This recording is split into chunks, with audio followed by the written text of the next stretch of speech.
Banyak doa beserta harapan di balik tembok rumah sakit.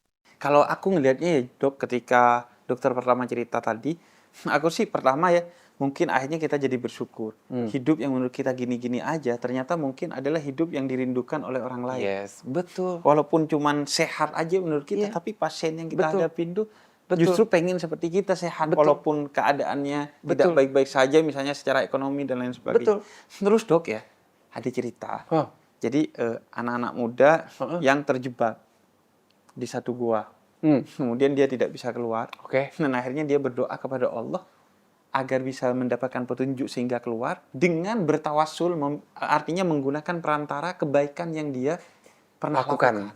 Nah, kayaknya kalau dokter tuh nyaman dengan itu, artinya walaupun suasana hatinya berat, keadaannya sulit, tapi kalau pakai jas itu jadi wasilah, jadi tawassul, perantara untuk kemudian ya Allah tenangin dong. Selama ini kan, betul. karena kan janji Allah di Quran, intan surullah yang surukum. Siapa yang bantu Allah, dia Allah akan bantu dia. I see. Gitu ya, Beb. Iya.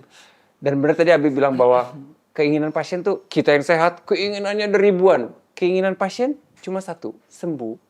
Udah. Bahkan sembuhnya mungkin minor ya dok. Minor. Maksudnya kadang yang penting bisa jalan dulu deh. Iya, betul. Yang penting keluar dari rumah sakit dulu deh. Yang penting ya bebas dari rawat inap dulu aja gitu. Iya kan. Benar. Dan beda sekaligus sama.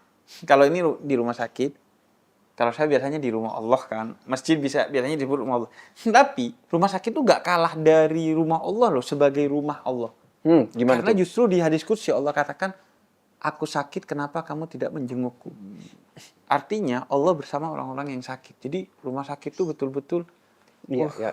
Doa-doa yang tulus yang diijabah kayaknya banyak tuh di dinding-dinding rumah sakit tuh. betul. Bahkan mungkin rumah sakit lebih banyak menghasilkan doa ketimbang rumah Allah sih, ketimbang rumah ibadah ya.